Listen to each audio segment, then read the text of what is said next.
Në emrin e Allahut, mëshiruesit, mëshirbërësit, falëndërimet, lavdërimet i takojnë Allahut fuqiplot. Salavatet, përshëndetjet, uratat, bekimet ja dedikojmë pejgamberit ton Muhammedit sallallahu alaihi wasallam, familjes së tij, shokëve të tij dhe gjithë atyre muslimanëve që ndjekun rrugën e tij deri në ditën e gjykimit. Të nderuar vëllezër të pranishëm, asalamu alaikum wa rahmatullahi wa barakatuh.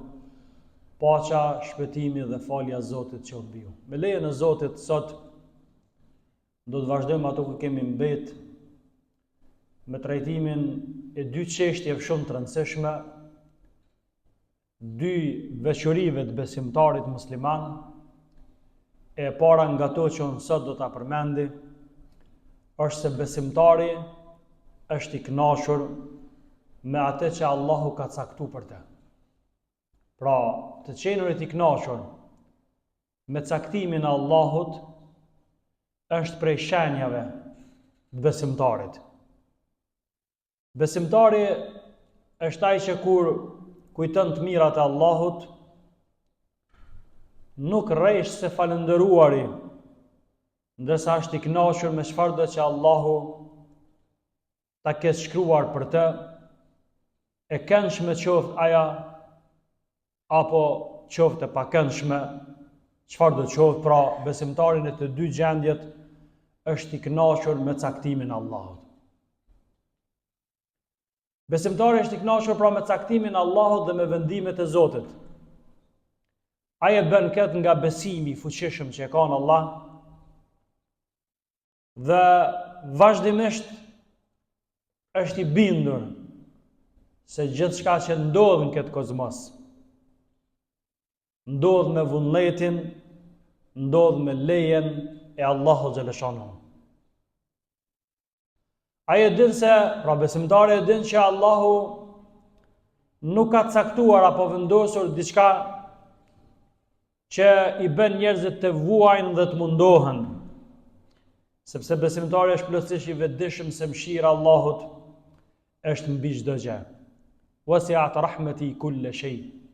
Allahu thot, mëshira jame ka përfshi çdo gjë. Besimtari është i bindur se aja që na u duket shqetësim të parë si e keqe, në brendësinë e saj e ruan të mirën e cila nuk mbaron. Nganjëherë në jetën tonë ndodh që disa gjëra mos më na pëlqyjnë, apo mi llogaritësit pakëndshme, po në realitet me kon të mira për neve. Fa asa an takrahu shay'an wa yaj'al Allahu fihi khayran kathira.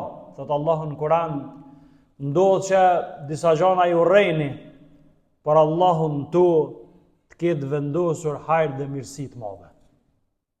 Nganjëherë secili prej neve përballme me situata që në shqetësim të parë e llogarisëm si diçka të keqe, si diçka negative, por nëse jem durueshëm dhe pajtojmë me caktimin e Zotit, natyrisht duke mos i neglizhuar shkaqet, sebepet që në ligjet e Zotit natyrë të cilat duhet t'i respektojmë, atëherë e kuptojmë me kalimin e kohës se aja që Allahu ka përcaktuar për neve, pra është hajër dhe mirësi. Shumë perëndimor, edhe këtu ku jetojmë ne, po edhe vendet përreth në perëndim që nuk i përkasin ndoshta besimit tonë. Në shkrimet e tyre, në librat e tyre, në përshtypjet e tyre kur ne bisedojmë me ta, ata mahniten me bindjen e besimtarit në caktimin e Zotit. Dhe realisht kjo është prej gjanave që na dallon neve prej atyre që nuk besojnë, sepse e dinin mesin e 6 gjanave që llogariten si kushtet e imanit besimit, është besimin, caktimin dhe vendimin e Allahut. Apo ndryshe, besimin kadan dhe kaderin e Zotit. Pra, të tjerë që nuk i përkasin besimit tonë, ju bën shumë përshtypje besueshmëria e fuqishme, apo bindja jonë e fortë, apo kënaqësia jonë në caktimin e Allahut xhaleshanu. Është një autor i cili ka jetuar 7 vite në Afrikën Veriperëndimore në shkretir me muslimantë, i cili në një prej librave të tij e përshkruan këtë ngjarje, realisht e përmend temën tonë, pra që na po flasim kënaqësia e besimtarit në caktimin e Allahut. Autori Bodli e ka emrin, i cili në një prej rrëfimeve të tij gjatë tyre 7 vite që ka qëndruar shkretin me fiset arabe dhe i cili ka bërë jetë çu kanë bërë ata, ai mesin e gjanave në këtë historinë e tij, i cili realisht e përshkruan, aja më e veçanta që ai përmend, thotë është se si këta njerëz për krahas vështirësive, për kraha problemeve, edhe kur vinin fatkeqësitë natyrore, aja që i dallon të këta njerëz e veçanta e besimit tyre ishte se ata i mbështeteshin Zotit, po të njëjtën kohë ishin të kënaqur me caktimin e Allahut. Aja përshkruan një ngjarje kur ai ka qëndruar me këtë fisën shkretir, kur pas ka ardhur një stuhi e madhe, e cila stuhia ka mbyt një numër të madh baktive, aja përshkruan se si ata, thot, për dallim prej meje, kur për mua ishte realisht ishte kataklizm, thot ata e morën shumë shtruar, që diçka normale, aja që ka ju ndodhi atyre dhe pse i dëmtoj shumë në aspektin material, ja u mbyti baktit, thot, kur erdhi prisi i fisit, ku ai jetonte me ta, ju tha antarëve të fisit, kjo që ka ndodhur është shumë pak që ka mujt me ndodh. Kjo që ka ndodhur është shumë pak që ka mujt me ndodh, ne i mbështetim Zotit dhe tash vazhdojmë i marr shkaqet. Pra, besimin caktimin e Zotit, nëse është i zhveshur prej marrës shkaqeve, atëherë nuk ka kuptim dhe është kundra fesë tonë. Na i besojmë caktimit Zotit, jemi të kënaqur me caktimin e Allahut, po ato ku kem ndërhyrje, ato ku kem mundësi veprimit, ne i marrim shkaqet tona dhe i mbështetim Allahut xhaleshanuhu. Pra jeta me besim në caktimin e Allahut ka gjallëri, ka kuptim, pra është pa stres, sepse nuk do të thotë që besimtari është i kënaqur me caktimin e Allahut, ne me qëndru duar kryq. Por kjo do të thotë që ne t'i marrëmi masat, të mundohemi me zvoglu edhe aja keqe që ndoshta ka pas mundësi me na godit. Kjo nuk do të thonë që vetëm më kom shtet Zotit, se nganjëherë disa, siç do ta shohim, shumë prej muslimanëve e keq kuptojnë caktimin e Allahut. Ata mendojnë se caktimi i Allahut është unë ju kom shtet Zotit. Çka të vjen prej Zotit mirë se vjen edhe duar të lartë. Ja, nuk duhet më nejt duar kryq, po duhet më mundu me dhon angazhimin, me dhon mundin dhe krahas kësaj aja çka ndodh përfundimisht, aja ka qenë caktimi i Allahut që ti nuk e pas mundësi me ik prej saj. Pra, elementi i parë që na duhet ta kuptojmë kur jemi te kënaqësia që Zoti vendos shpirtin e besimtarit, pra nuk duhet me harru se besimtari është i kënaqur me caktimin e Allahut. Dhe jo rastësisht, siç e thash më herët, caktimi i Zotit, aja që njihet si kada dhe kaderi, është prej pjesë fundamentale e imanit dhe besimit tonë. Elementi i dytë, besimtari është i kënaqur me furnizimin që ja ka caktuar Allahu. Edhe me furnizimin, riskun, se shpesh na kemi problemin të riskut. Këtë konfliktet mes neve, xhelozit, inatet, pse ai ka kaç shumë unë më pak, pse ai vesh kësaj rroba, pse ai vozit këtë vetur, pse ai e bën këto, pse ai ka këtë shtëpi, pse ai banon atje, pse në këtë lagje, pse në atë lagje, pse firma ti kaç punëtorë jam jo, pse ai ka çarkullim kaç shumë rana ditës, pse ai tjetër nuk ka, nga vin këtu. Këtu vin kur njeriu nuk është i kënaqur me riskun që Zoti ka përcaktuar për ta. Këtu vin kur njeriu nuk e ka të qartë se secili njeri që vjen këtë botë, Zoti ja ka caktuar riskun. Xhelozit, inatet, smirat, armiqësit, merit e smundjet shpirtërore të kësaj natyre nuk do të kishin vend në shoqëri besimtare, po që se ata do të ishin të bindur dhe të kënaqur me furnizimin që Allahu xhaleshanu i ka caktuar atyre. Pra besimtari është i kënaqur me atë që Allahu xhaleshanu i ka caktuar si furnizim dhe jetesë.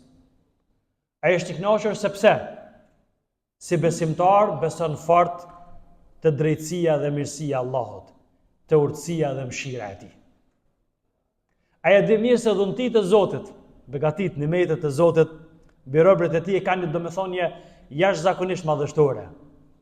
Ta është kultivuar pra kënaqësia me atë që është i dhënë, ashtu siç na mëson neve feja islame dhe porositë e turta dhe të mençura, të cilat vijnë prej Allahut xhaleshano. Shumë prej njerëzve, prej muslimanëve, prej besimtarëve e kanë keq kuptuar këtë muknosh me rrezikun furnizimin që ta ka dhënë Allahu xhaleshano.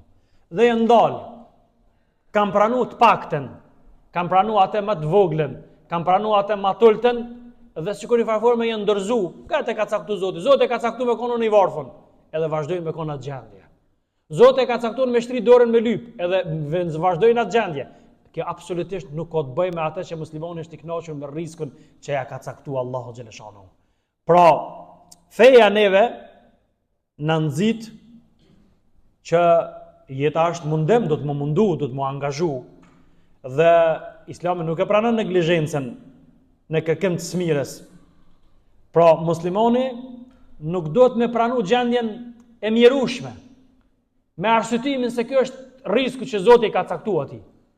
Për çata Zoti ka bërë obligim punën halal, mënyrën halal drejt ardhja e furnizimit.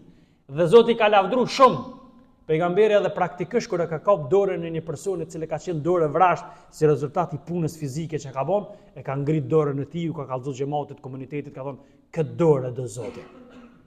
A dini pse? Se është dora e punëtorit, e cila nuk pajton, e cila nuk kënaqet me pak si rezultati i neglizhencës, po mundohet dhe angazhohet. Mas mundet dhe angazhimin, nëse fitimi është i pak, është i kënaqur me atë rrezik që Zoti ka përcaktuar për të. Ti je i kënaqur me rrezikun që ta ka caktuar Zoti, nuk do të thotë që ti neglizhosh ligjet, cilat nxisin, ligjet e Zotit, ftojnë për punë, për angazhim dhe për dhënien e maksimumit. Këtë kjo çështje po kam qef mundal të dy gjëra. E para, ta studiojmë pak njërin. Ata që merren me shkencat sociale, sociolog mund të kemi mes në xhamin, sigurisht janë më të informuar, po vetëm kalimti, njeriu nga natyra e tij është i pangopur. Çdo herë ka qef me pas më shumë. Gjithçka që ka të bëjë me jetën e tij. Më shumë. E kjo është realisht është cilësia e njerit. Allahu xhaleshanu në Kur'an e ka përshkruar këtë formë, "Wa tuhibbuna al-mala hubban jamma", pasurinë, grumbullimin, mallin e doni shumë, ka thënë Zoti në Kur'an. Pra është pjesë e natyrës njerëzore njeriu mos mund ngop. Çka po kam dëshirë me thonë? Pra, vetë natyra e njeriu është e pangopur nga jeta dhe kërkon që të shijojë maksimumin. Këtë kontekst pejgamberi Muhamedi alayhis salam ka thonë, nëse biri i Ademit do të kishte 2 lugina ari, nëse biri i Ademit do t'i posedonte 2 lugina ari, ai do të dëshironte edhe një të tretë. Çka i bën kjo? Tek kisha pas edhe një. Kur i bën 3, tek kisha pas edhe një. 4 mi bën. Pra nuk ngopet. Thot aja çka e ngop, thot nuk e ngop diçka barkën e tij përveç se sodheju. Kur hin erdh rasa, kur desh atëre ngihet dhej. Çatëre mushet dhej.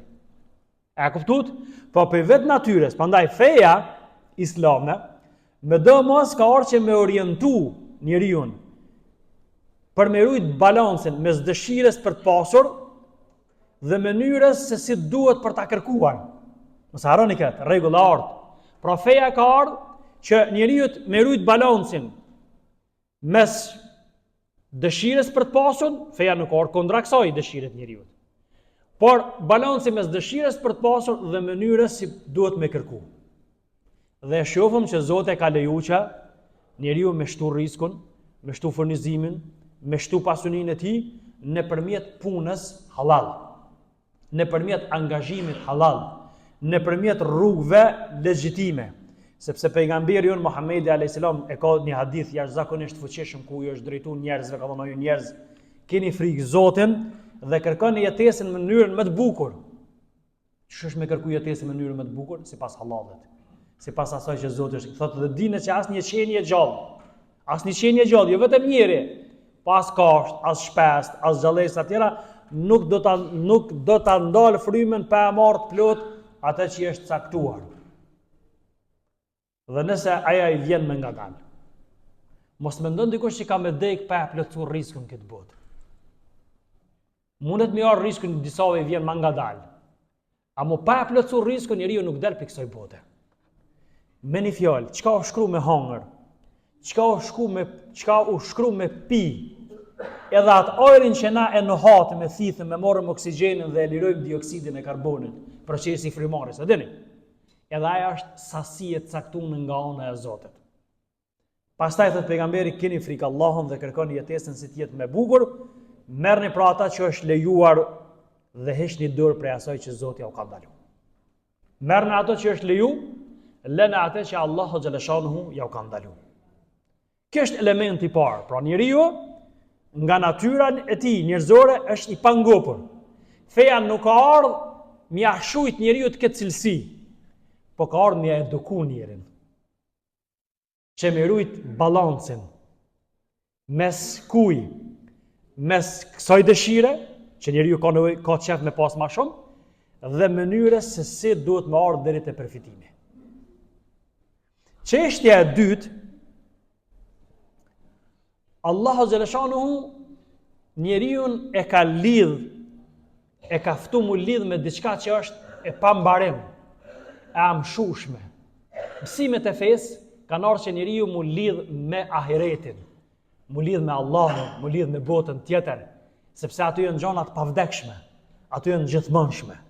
Dhe shohim se Allahu xhaleshan nuk e kalon njeriu e ka cilësinë që është i pangopur, edhe tash ai mi ndjek epshet e tij, mi ndjek dëshirat e tij shfrenune, sepse njeriu në këtë formë bëhet egërsir, bëhet i dëmshëm edhe për veten e tij, edhe për qenjët dhe njerëzit në përgjithësi në rrethin e tij.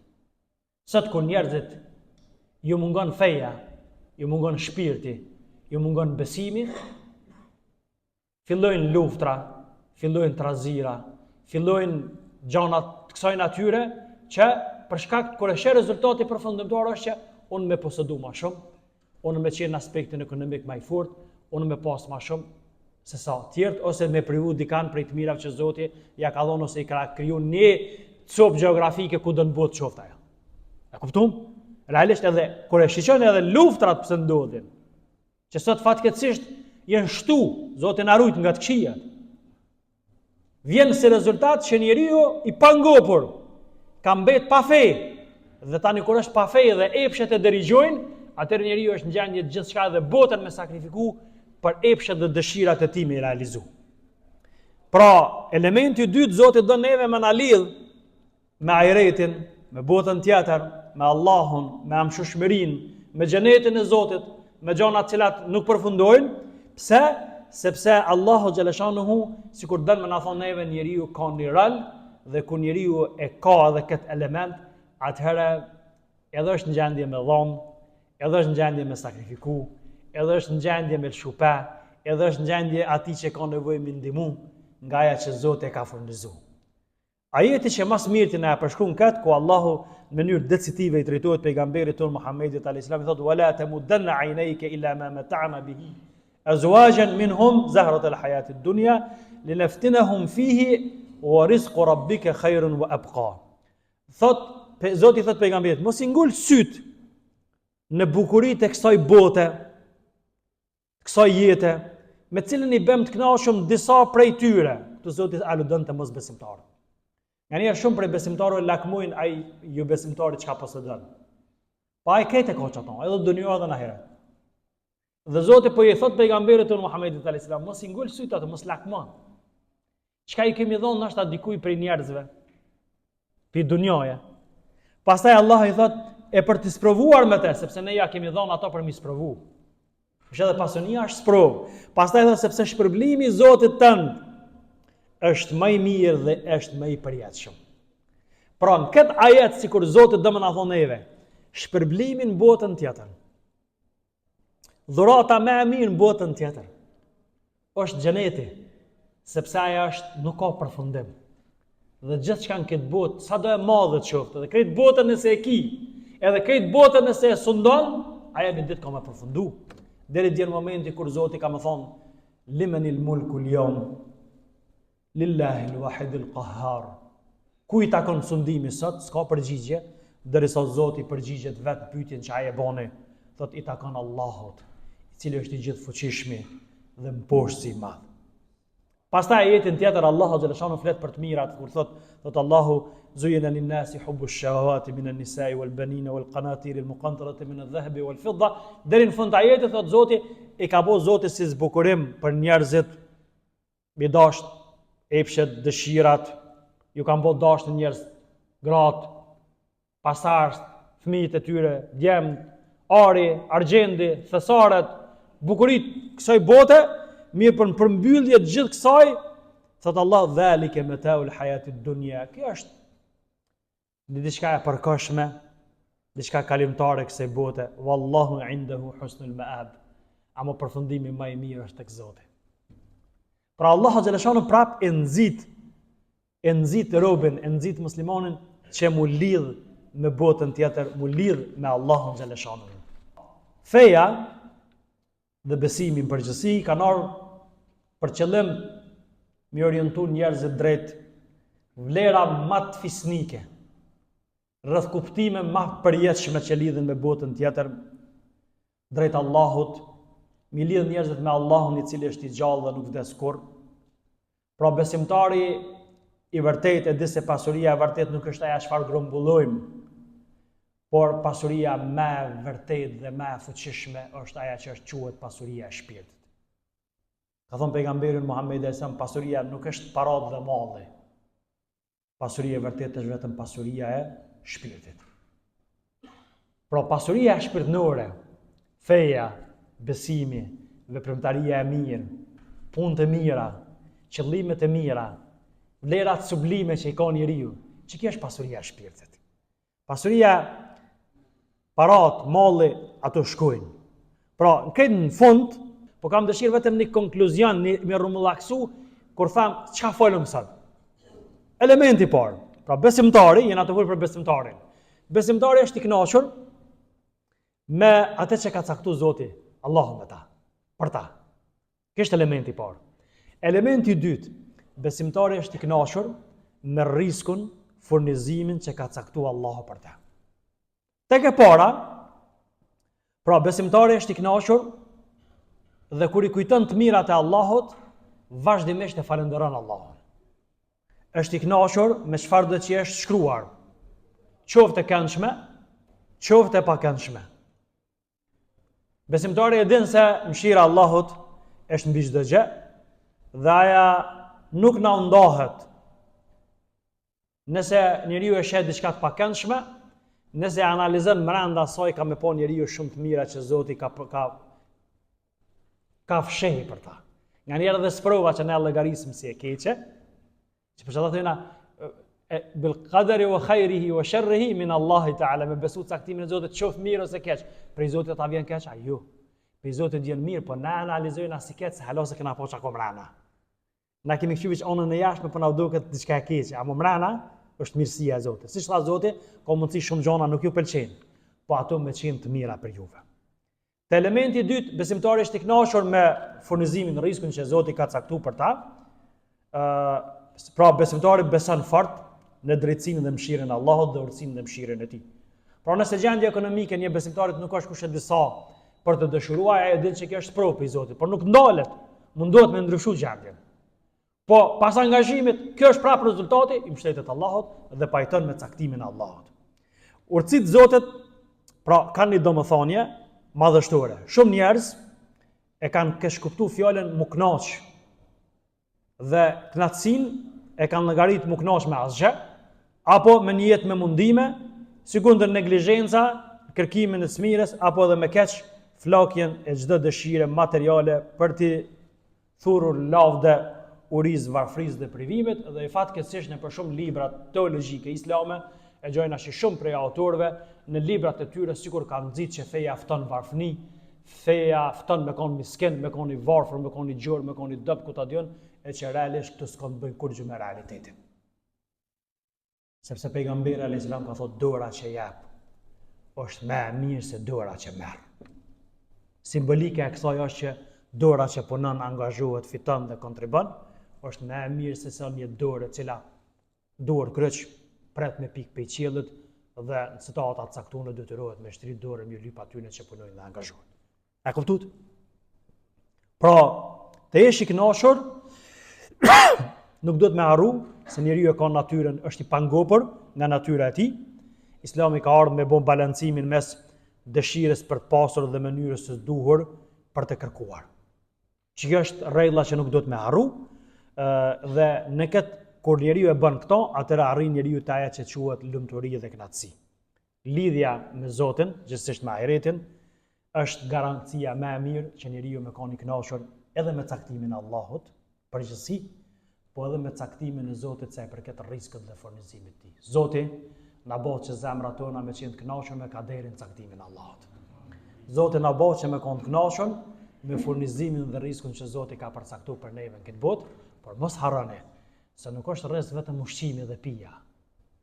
Rrezik më i madh është fati, kënaqësia, familja, e ardhmja e njeriu, krijimi i familjes për ata që akoma nuk kanë marrë këtë hap, martesa për ata që akoma nuk janë martu, pastaj lindja e fëmijëve, gjithsesi edukimi i gjeneratës së re dhe rujtja atyre prej devijimeve, që ata mi edukun frymën që na ka porositur Zoti dhe pejgamberi i Zotit, duke rujt veten dhe ata prej zjarrit të xhenamit.